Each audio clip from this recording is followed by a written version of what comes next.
तो आज की तारीख में कोई ऐसी परीक्षा नहीं है जिसके ऊपर सवाल नहीं उठ रहे हैं कि इस देश की शिक्षा व्यवस्था को मौजूदा सरकार ने आईसीयू में पहुंचा दिया है। पार्टी दफ्तर से भाजपा पर टूट पड़े कन्हैया कुमार, दिल्ली तक मचा भयंकर बवाल। जी आपको पता चली कि काफी दिनों के बाद कांग्रेस के बब्बर शेर कन्हैया कुमार की राजनीति में एंट्री हुई है और अब एक बार फिर से कन्हैया कुमार सीधे तौर पर शेर की तरह दहाड़ लगाते हुए नजर आए और भाजपा पर निशाना साधते हुए नजर आए। उन्होंने आज पार्टी दफ्तर से एक प्रेस वार्ता को संबोधित करते हुए कहा कि हिंदुस्तान की शिक्षा व्यवस्था को मोदी सरकार ने आईसीयू में पहुंचा दिया है। ऐसे में नेता प्रतिपक्ष राहुल गांधी देश भर के छात्रों से मिल रहे, उनकी बात सुन रहे ताकि शिक्षा व्यवस्था में परिवर्तन लाया जा सके। इसी उद्देश्य के साथ राहुल गांधी ने कोटा में छात्रों और उनके अभिभावकों के बीच एक प्रेजेंटेशन दिया था। अब इस मुहिम को देश के अलग अलग हिस्सों में आगे बढ़ाया जा रहा है। हम छात्रों, शिक्षकों और अभिभावकों के सुझाव को कंपाइल कर रहे हैं। आने वाले दिनों में हम एक एजुकेशन चार्टर बनाएंगे और देश की शिक्षा व्यवस्था को दुरुस्त करेंगे। क्या कुछ कहना है इस पूरे मुद्दे पर कांग्रेस नेता कन्हैया कुमार का? पूर्ण परीक्षा की बात करें, सिर्फ नीट की बात करें तो ये तीसरा साल है जब नीट की परीक्षा की प्रक्रियाओं को लेकर के सवाल उठे हैं।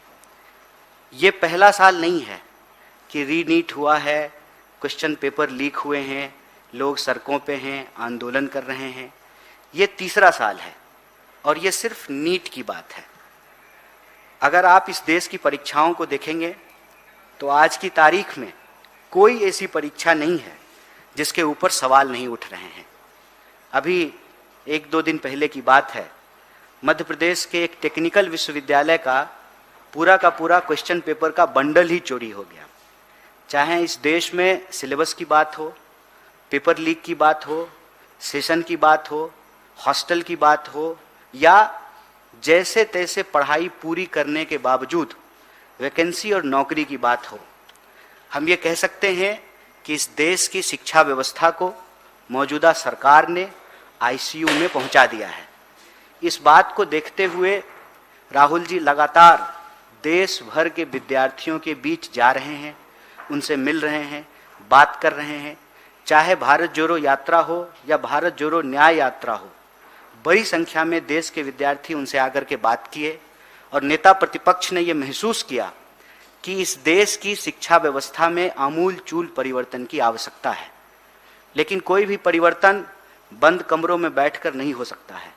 विचार विमर्श हो सकता है, लेकिन परिवर्तन के 2 स्तर होते हैं। पहला स्तर यह है कि समस्या की पूरी जानकारी हो और फिर उन समस्याओं के समाधान तक पहुंचा जाए।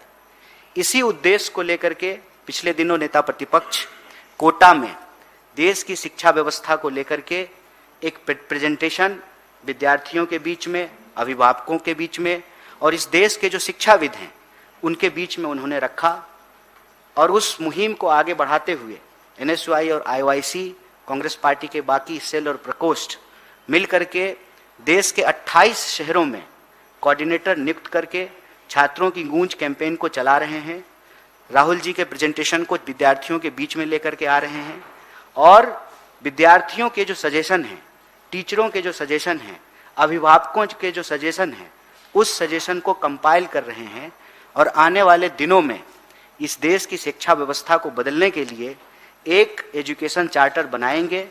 और भारतीय राष्ट्रीय कांग्रेस इस बात को लेकर के संकल्पित है कि हर हाल में इस देश की जो शिक्षा व्यवस्था की समस्याएं हैं उसको दुरुस्त करेंगे, उसको ठीक करेंगे।